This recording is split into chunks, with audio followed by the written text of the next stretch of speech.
Hello दोस्तों, good morning. स्वागत है एक बार फिर से आप सभी का Mishra ji technical YouTube channel में। दोस्तों आज है 22 अक्टूबर और आज की इस वीडियो में हम लोग बात करने वाले हैं 22 अक्टूबर 2020 के करंट अफेयर के सभी इंपॉर्टेंट क्वेश्चंस के बारे में। पूरी वीडियो बहुत ध्यान से देखिएगा, पूरी वीडियो बहुत ही अच्छे से डिटेल में समझाई गई है। वीडियो अगर पसंद आए तो वीडियो को लाइक और शेयर करना मत भूलिएगा। अगर आप डेली करंट अफेयर की इस सीरीज में रेगुलरिटी बनाए रखते हैं तो यकीन मानिए 100% स्कोर करके आएंगे आप किसी भी एग्जाम में। पिछले दिनों में जो भी एग्जाम हुए हैं आप उठा करके पेपर देख लीजिए, 100% क्वेश्चंस आपको यहीं वीडियो से मिले हुए हैं। चलिए बात करते हैं लास्ट डे के क्वेश्चंस की। लास्ट डे का हमारा पहला क्वेश्चन है, डेनमार्क ओपन बैडमिंटन टूर्नामेंट 2020 के पुरुष एकल का खिताब किसने जीता? तो एंडर्स एंटोसेन ने जीता था पुरुष एकल का खिताब डेनमार्क ओपन बैडमिंटन टूर्नामेंट 2020 के। बोंगो सागर नौसैन्य अभ्यास कहाँ पर आयोजित हुआ? ये बंगाल की खाड़ी में आयोजित हुआ, भारत और बांग्लादेश के बीच में आयोजित हुआ था।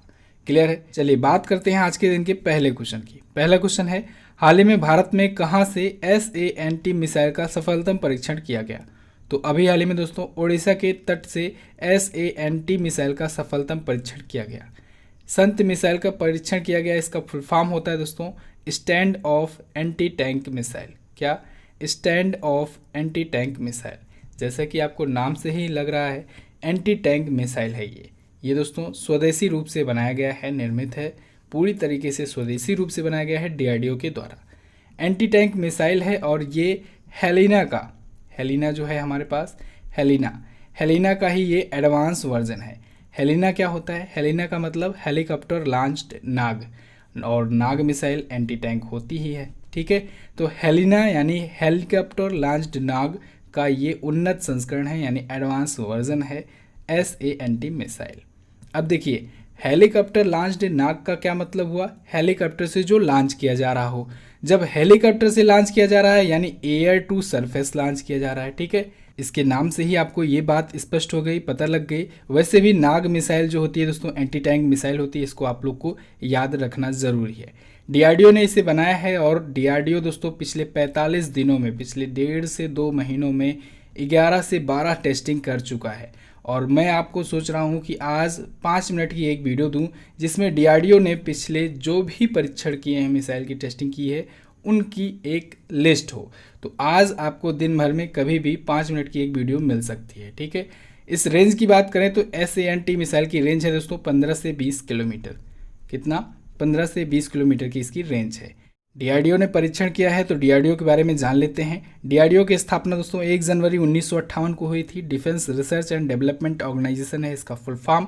इसके अध्यक्ष हैं जी सतीश रेड्डी जी।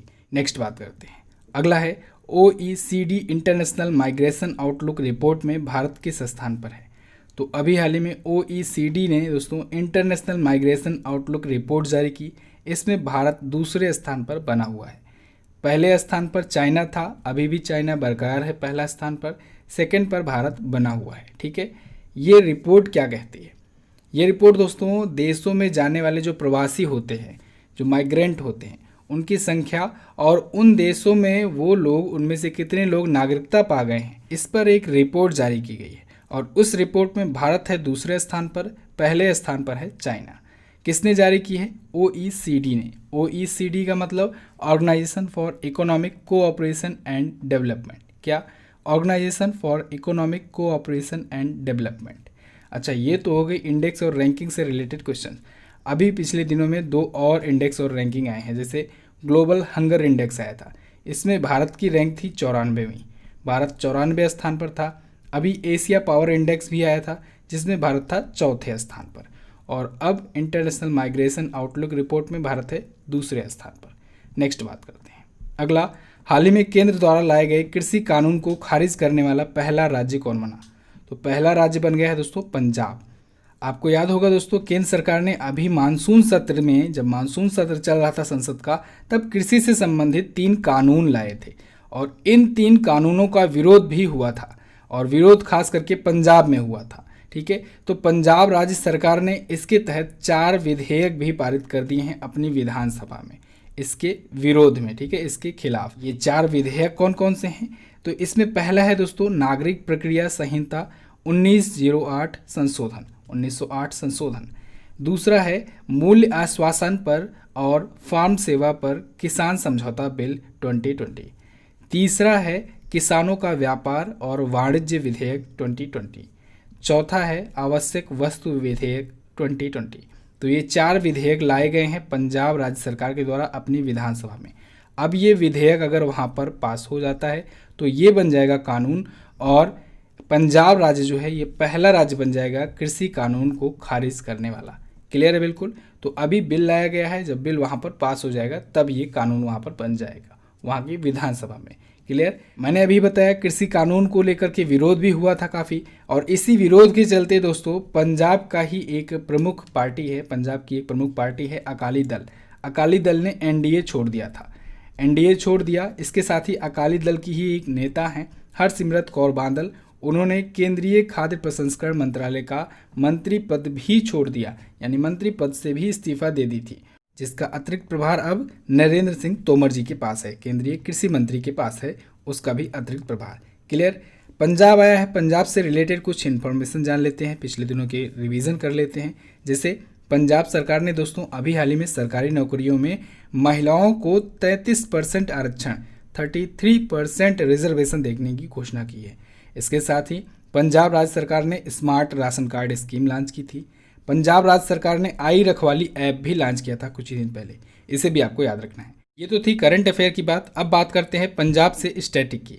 पंजाब देख लीजिए मैप में ये रहा, चंडीगढ़ यहाँ की राजधानी है। कैप्टन अमरिंदर सिंह कांग्रेस पार्टी से यहाँ के हैं करंट टाइम पर चीफ मिनिस्टर, गवर्नर हैं पीपी सिंह बदनौर। पंजाब और हरियाणा का हाईकोर्ट जो है दोस्तों, इसके करंट टाइम पर चीफ जस्टिस हैं रविशंकर झा। कौन है? रविशंकर झा जी हैं इसके चीफ जस्टिस। पंजाब अपना बॉर्डर किससे किससे शेयर करता है? पंजाब अपना बॉर्डर दोस्तों राजस्थान से, हरियाणा से, हिमाचल प्रदेश से और जम्मू कश्मीर से शेयर करता है। क्लियर है बिल्कुल। नेक्स्ट बात करते हैं। अगला है किस केंद्रीय मंत्री ने आयुष्मान सहकार योजना शुरू की? तो अभी हाल ही में नरेंद्र सिंह तोमर जी, केंद्रीय कृषि मंत्री हैं नरेंद्र सिंह तोमर जी, इन्होंने आयुष्मान सहकार योजना शुरू की है। आयुष्मान सहकार योजना क्या है? इस योजना के तहत दोस्तों हमारे देश भर में स्वास्थ्य सुविधाओं के निर्माण में महत्वपूर्ण भूमिका निभाने वाले जो सहकारी समितियां हैं उनकी सहायता की जाएगी। ठीक है। और मेनली ये ग्रामीण क्षेत्रों में स्वास्थ्य सेवाओं में सुधार लाने के लिए काम करेगा। ठीक है। तो स्वास्थ्य सेवाओं में, स्वास्थ्य सुविधाओं के निर्माण में जो सहकारी समितियां काम करती हैं उनकी सहायता की जाएगी इस योजना के तहत, आयुष्मान सहकार योजना के तहत। तो किसने लॉन्च किया? केंद्रीय कृषि मंत्री नरेंद्र सिंह तोमर जी ने। अभी मैंने आपको बताया कि केंद्रीय खाद्य प्रसंस्करण मंत्रालय का भी अतिरिक्त प्रभार इनके ही ऊपर है। ठीक है। नेक्स्ट बात करते हैं। नासा ने चंद्रमा पर 4G LTE नेटवर्क स्थापित करने के लिए किस कंपनी को चुना? तो नासा ने दोस्तों चंद्रमा पर 4G LTE नेटवर्क स्थापित करने के लिए नोकिया को चुना है। नोकिया के साथ समझौता किया है। नोकिया फिनलैंड की कंपनी है, इसके साथ समझौता किया है और नोकिया के थ्रू 4G LTE नेटवर्क स्थापित किया जाएगा चंद्रमा पर, मून पर स्थापित किया जाएगा। किसके द्वारा? नासा के द्वारा। नासा का टारगेट है दोस्तों कि 2024 तक, 2024 तक मनुष्यों को, ह्यूमन को चंद्रमा पर ले जाया जाए और आर्टेमिस मिशन के तहत वहाँ पर लॉन्ग टाइम तक रोका जा सके, वहाँ पर उनको स्थापित भी किया जा सके। और साथ ही साथ नासा दोस्तों 2022 के अंत तक अंतरिक्ष में अपना पहला वायरलेस ब्रॉडबैंड कम्युनिकेशन सिस्टम भी स्थापित करने वाला है। लूनार सतह पर वो स्थापित करेगा। ठीक है। तो नासा अब चंद्रमा पर 4G LTE नेटवर्क स्थापित करने के लिए नोकिया के साथ समझौता किया है। नासा के बारे में जान लेते हैं। नासा का फुल फॉर्म होता है national aeronautics and space administration. 1958 में इसकी स्थापना हुई। वाशिंगटन DC में इसका हेडक्वार्टर है और जिम ब्रिडेनस्टाइन है इसके वर्तमान में अध्यक्ष। नेक्स्ट बात करते हैं। अगला है हाल ही में किस अर्थशास्त्री ने अपनी आत्मकथा पोर्ट्रेट ऑफ पावर का विमोचन किया? तो अभी हाल ही में दोस्तों NK सिंह जी ने अपनी आत्मकथा, अपनी ऑटोबायोग्राफी पोर्ट्रेट ऑफ पावर का विमोचन किया है। इस आत्मकथा, इस ऑटोबायोग्राफी का पूरा नाम है दोस्तों portraits of power, half a century of being a ringside. ठीक है। NK सिंह कौन है? NK सिंह दोस्तों वर्तमान में 15वें वित्त आयोग के अध्यक्ष हैं। कौन है? 15वें वित्त आयोग के ये अध्यक्ष हैं और काफ़ी प्रसिद्ध अर्थशास्त्री हैं, फेमस इकोनॉमिस्ट हैं। दोस्तों डेली जीके टेस्ट की सीरीज स्टार्ट हो चुकी है एक बार फिर से। इसमें प्रीवियस ईयर के क्वेश्चन सॉल्व कराए जाते हैं। सेट 12 की वीडियो दोस्तों अभी कल अपलोड हुई है। डेली इवनिंग में 8 PM पर वीडियो अपलोड होती है। आप लोग आ जाया कीजिए, टेस्ट देने बहुत ही इंपॉर्टेंट होता है। इसमें GK GS, static GK GS जो होते हैं उनको आपका इम्प्रूव कराया जाता है और बहुत ही अच्छे से एक्सप्लेन करके बताया जाता है। और ये टेस्ट सीरीज़ हिंदी और इंग्लिश दोनों लैंग्वेज में होती हैं। बाद में आपको प्रैक्टिस के लिए क्विज़ भी दी जाती है। क्विज़ आपको MZT ऐप में दी जाती है। आप लोग क्विज़ भी जाकर के सॉल्व कर सकते हैं अभी तक के आए हुए सभी पार्ट का, सभी एपिसोड का। इसकी प्लेलिस्ट का लिंक भी नीचे डिस्क्रिप्शन में दिया गया है, वहाँ से जाकर के आप लोग सारी वीडियोज़ देख लीजिए। चलिए बात करते हैं अगले क्वेश्चन की। अगला है, किस राज्य सरकार ने मो विद्युत पोर्टल लॉन्च किया? तो अभी हाल ही में उड़ीसा राज्य सरकार ने मो विद्युत पोर्टल लॉन्च किया है। मो विद्युत पोर्टल क्या है? मो विद्युत पोर्टल दोस्तों एक इलेक्ट्रिक कंज्यूमर सर्विस पोर्टल है। ये उड़ीसा सरकार की जो 5T पहल चल रही है उसी 5T पहल का ये भी एक हिस्सा है। ठीक है, अब 5T पहल क्या है? 5T में एक टी का मतलब होता है टीम वर्क, एक टी का मतलब है ट्रांसपेरेंसी, एक टी का मतलब है टेक्नोलॉजी, एक टी का मतलब है टाइम लीडिंग और आखिरी टी का मतलब है ट्रांसफॉर्मेशन। तो इन 5T को मिलाकर के ये 5T पहल है उड़ीसा सरकार की जो कि चलाई जा रही है। इसी के तहत मो विद्युत पोर्टल भी लॉन्च किया गया है। क्लियर? अब आया है उड़ीसा। उड़ीसा से रिलेटेड पिछले दिनों में जो भी क्वेश्चन आए हैं करंट अफेयर का, उनका रिवीजन कर लेते हैं। उड़ीसा दोस्तों अब 3 वर्षों तक, अगले 3 वर्षों तक राष्ट्रीय रग्बी टीम का स्पॉन्सर करने वाला है। उड़ीसा राज्य सरकार ने अभी हाल ही में सुजल योजना भी शुरुआत की थी, स्वच्छ पेयजल के लिए सुजल योजना।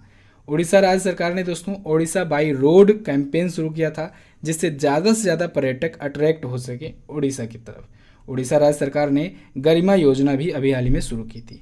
और DRDO ने जितने भी टेस्टिंग किए हैं वो सभी उड़ीसा में ही किए गए हैं टेस्टिंग। इसे भी आपको याद रखना है। क्लियर है? उड़ीसा से जानिए स्टैटिक पॉइंट। उड़ीसा की राजधानी दोस्तों भुवनेश्वर है। उड़ीसा ये रहा मैप में। 1 अप्रैल को उड़ीसा स्थापना दिवस या उत्कल दिवस मनाया जाता है। नवीन पटनायक जी बीजू जनता दल पार्टी से यहाँ के हैं चीफ मिनिस्टर। गवर्नर हैं प्रोफेसर गणेशी लाल। नंदन कानन वन्य जीव अभ्यारण्य, सिमलीपाल अभ्यारण्य और चंदका हाथी विहार ये है उड़ीसा में। Orissa high court. Orissa high court के चीफ जस्टिस हैं करंट टाइम पर दोस्तों मोहम्मद रफ़ीक। कौन है? मोहम्मद रफ़ीक जी हैं यहाँ के करंट टाइम पर चीफ जस्टिस। उड़ीसा अपना बॉर्डर किससे किससे शेयर करता है? उड़ीसा अपना बॉर्डर दोस्तों वेस्ट बंगाल से, झारखंड से, छत्तीसगढ़ से और आंध्र प्रदेश से शेयर करता है। यहीं पर है चिल्का झील, और चिल्का झील जो है दोस्तों भारत की सबसे बड़ी खारे पानी की झील है। अगला है, उत्तर प्रदेश में कहां पर सुपर स्पेशलिटी कैंसर हॉस्पिटल का उद्घाटन किया गया? तो अभी हाल ही में उत्तर प्रदेश की राजधानी लखनऊ में दोस्तों उत्तर प्रदेश का सुपर स्पेशलिटी कैंसर हॉस्पिटल खोला गया। ये 77 एकड़ में बनाया गया है और देश के टॉप कैंसर इंस्टीट्यूट्स में से एक है। इसका उद्घाटन अभी हाल ही में रक्षा मंत्री राजनाथ सिंह जी ने किया है। इसको बनाने में दोस्तों टोटल लागत आई है 805 करोड़ की। कितने की? 805 करोड़ रुपए की लागत से ये बनाया गया है। ये टाटा कैंसर इंस्टीट्यूट जो मुंबई का है उसी की तर्ज पर ये भी काम करेगा। देश के टॉप कैंसर इंस्टीट्यूट्स में से एक है ये भी। ठीक है, सुपर स्पेशलिटी कैंसर हॉस्पिटल, जिसका उद्घाटन रक्षा मंत्री राजनाथ सिंह जी ने किया। चलिए अब उत्तर प्रदेश आया है तो उत्तर प्रदेश से भी हम लोग रिवीजन कर लेते हैं। उत्तर प्रदेश में दोस्तों अभी हाल ही में उत्तर प्रदेश की गवर्नर आनंदीबेन पटेल जी ने सेफ सिटी प्रोजेक्ट लॉन्च किया। क्या? सेफ सिटी प्रोजेक्ट लॉन्च किया लखनऊ में। इसे भी आपको याद रखना है। उत्तर प्रदेश के नोएडा इंटरनेशनल एयरपोर्ट के लिए, उसको और ज़्यादा डेवलप करने के लिए ज्यूरिख इंटरनेशनल एयरपोर्ट से समझौता किया गया है। नोएडा में ही दोस्तों 1000 एकड़ की ज़मीन पर बनाया जा रहा है फिल्म सिटी। देश का सबसे खूबसूरत फिल्म सिटी यहाँ पर बनाई जा रही है। उत्तर प्रदेश सरकार ने यू राइज पोर्टल लॉन्च किया था। उत्तर प्रदेश पहला गिद्ध प्रजनन और संरक्षण केंद्र अभी हाल ही में अपना गोरखपुर में स्थापित किया है। उत्तर प्रदेश का ये पहला है। 1 करोड़ टेस्टिंग वाला भी पहला राज्य उत्तर प्रदेश ही बना है। इसको भी आपको ध्यान रखना है। उत्तर प्रदेश मैप में देख लीजिए, ये रहा लखनऊ यहाँ की राजधानी। गवर्नर आनंदीबेन पटेल जी, योगी आदित्यनाथ जी बीजेपी पार्टी से यहाँ के chief minister, Dudhwa national park और चंद्रप्रभा गेंद सेंचुरी, ये है उत्तर प्रदेश में ही। उत्तर प्रदेश के पहले मुख्यमंत्री हुए गोविंद बल्लभ पंत। उत्तर प्रदेश की पहली महिला मुख्यमंत्री हुई सुचेता कृपलानी जी, जो कि भारत के किसी भी राज्य में पहली महिला मुख्यमंत्री थी। उत्तर प्रदेश की पहली राज्यपाल हुई सरोजनी नायडू, जो कि उत्तर प्रदेश की पहली महिला राज्यपाल भी थी और साथ ही साथ भारत के भी किसी भी राज्य में पहली महिला राज्यपाल थी। नेक्स्ट बात करते हैं। अगला, टैक्स पेमेंट के लिए फेस वेरिफिकेशन करने वाला दुनिया का पहला देश कौन बना? तो टैक्स पेमेंट के लिए फेस वेरिफिकेशन करने वाला दुनिया का पहला देश बन गया है दोस्तों सिंगापुर। सिंगापुर में अभी हाल ही में दोस्तों सिंग पास फेस वेरिफिकेशन नाम से एक फेशियल वेरिफिकेशन सिस्टम लॉन्च किया गया है। किस नाम से? सिंग पास फेस वेरिफिकेशन नाम से। तो अब सिंगापुर बन गया है दुनिया का पहला देश जो कि टैक्स पेमेंट के लिए फेशियल वेरिफिकेशन किया करेगा। नेक्स्ट बात करते हैं। अगला है विशाखापत्तनम के आरपीएफ ने महिला यात्रियों की सुरक्षा के लिए कौन सी पहल शुरू की? तो विशाखापत्तनम के आरपीएफ ने यानी रेलवे प्रोटेक्शन फोर्स ने दोस्तों महिला यात्रियों की सुरक्षा के लिए मेरी सहेली नाम का एक पहल शुरू किया है। कौन सा पहल है? मेरी सहेली पहल। ये दोस्तों महिला यात्री जो हैं उनकी सुरक्षा के लिए, उनकी सिक्योरिटी के लिए लॉन्च किया गया है विशाखापत्तनम के आरपीएफ के द्वारा, रेलवे सुरक्षा बल के द्वारा, रेलवे प्रोटेक्शन फोर्स के द्वारा। विशाखापत्तनम से दिल्ली तक की जो भी ट्रेनें जाएंगी उसमें महिला यात्रियों की सुरक्षा सुनिश्चित करने के लिए ये लॉन्च किया गया है। क्लियर? अच्छा, विशाखापत्तनम से याद आया, विशाखापत्तनम में दक्षिण तटीय रेलवे जोन का हेडक्वार्टर है और दक्षिण तटीय रेलवे जोन यानी साउथ कोस्टल रेलवे जोन जो है ये भारत का सबसे लास्ट यानी 18वां रेलवे जोन है। इसे भी आपको याद रखना है। इसका मुख्यालय कहाँ पर है? विशाखापत्तनम में। नेक्स्ट, केंद्रीय मंत्री नितिन गडकरी ने कहाँ पर मल्टी मॉडल लॉजिस्टिक पार्क की आधारशिला रखी? तो केंद्रीय मंत्री नितिन गडकरी जी ने अभी हाल ही में दोस्तों असम में मल्टी मॉडल लॉजिस्टिक पार्क की आधारशिला रखी है, यानी मल्टी मॉडल लॉजिस्टिक पार्क बनाया जाना शुरू हो चुका है। अब अगर ये बन जाता है तो ये बन जाएगा भारत का पहला मल्टी मॉडल लॉजिस्टिक पार्क। ठीक है, ये भारत का पहला मल्टी मॉडल लॉजिस्टिक पार्क होगा, असम में होगा। असम के बोगाई गांव के जोगी घोपा में ये स्थापित किया जा रहा है।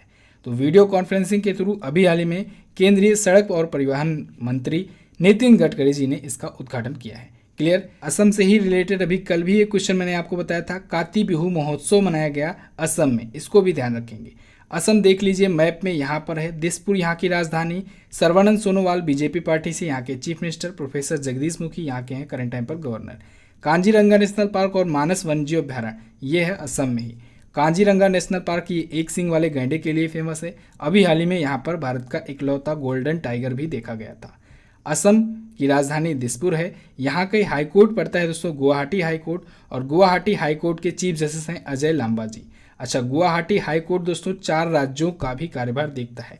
मैंने आपको बताया था एक पी आपको यहाँ पर बना लेना है। इस पी को अगर आप बना लेंगे तो आसानी से आप कवर अप कर पाएंगे। गुवाहाटी हाईकोर्ट जो है वो असम के साथ साथ अरुणाचल प्रदेश, नागालैंड और मिजोरम का भी कार्य देखता है। ठीक है, तो गुवाहाटी हाईकोर्ट के चीफ जस्टिस अजय लांबा जी हैं और यहाँ का हाईकोर्ट 4 राज्यों का हाईकोर्ट है। ओके, तो ये तो थे दोस्तों हमारे आज के दिन के टॉप करंट अफेयर के क्वेश्चंस। आई होप आपको वीडियो पसंद आई होगी। वीडियो अगर पसंद आई है वीडियो को लाइक कर दीजिए। चैनल पर अगर पहली बार आए हैं चैनल को सब्सक्राइब कर दीजिए, बेल आइकन को प्रेस करके रखिए जिससे शाम वाली वीडियोज़ का भी नोटिफिकेशन आपको मिलता रहे। वीडियो अगर दोस्तों पसंद आई है इसे शेयर भी करना, अपने दोस्तों के पास शेयर ज़रूर कर देना। शेयर करने से आप लोग हमें सपोर्ट करोगे। आपका सपोर्ट अगर रहेगा तो फिर हमें भी मोटिवेशन मिलता रहेगा आपके लिए और अच्छे से एक्सप्लेन करके बताने के लिए। तो आप लोग दोस्तों वीडियो को शेयर भी कर दिया करो। और अब से दोस्तों मैंने फैसला लिया है कि टॉप 15 लोगों के नाम अब से नहीं बताए जाएंगे। जो लोग डेली करंट अफेयर में डिटेल एक्सप्लेनेशन के साथ आंसर किया करते थे उन टॉप 15 लोगों के नाम आपको बताया जाता था, लेकिन अब से नहीं बताया जाएगा। इसके पीछे का रीज़न ये है दोस्तों कि अगर आप देखेंगे ध्यान से तो 10 से 12 नाम ऐसे थे जो रोज़ाना रिपीट हुआ करते थे और बाकी नए लोग नहीं आया करते थे। उसके पीछे का कारण ये हमें समझ में आया, कुछ लोगों के कमेंट आए, आप लोगों के फीडबैक आए, उसमें मुझे ये पता लगा कि लोगों को ये लगने लगा था कि यही 10 से 12 नाम रोज़ाना रिपीट होते हैं। जब वो उठते, जब वो बाद में देखते आंसर, तो उन लोगों के आंसर आ जाया करते थे, कमेंट आ गए रहते थे, तो वो लोग डिटेल में कमेंट करते ही नहीं थे।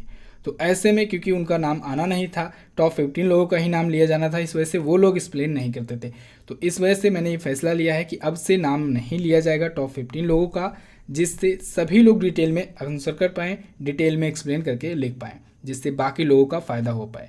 और यकीन मानिए दोस्तों आप लोगों के कमेंट बहुत सारे लोग पढ़ते हैं, इस वजह से आई होप आप लोग ऐसे ही डिटेल में एक्सप्लेन करते ही रहेंगे। एक और प्रॉब्लम होती थी लोगों को इससे डिस्टर्बेंस भी होता था। जिन लोगों का नाम नहीं आता था वो लोग थोड़ा अपोज भी करते थे इसका, और वो लोग इसके खिलाफ थे नाम लेने के, तो जिससे उनको वीडियो लंबी लगती थी।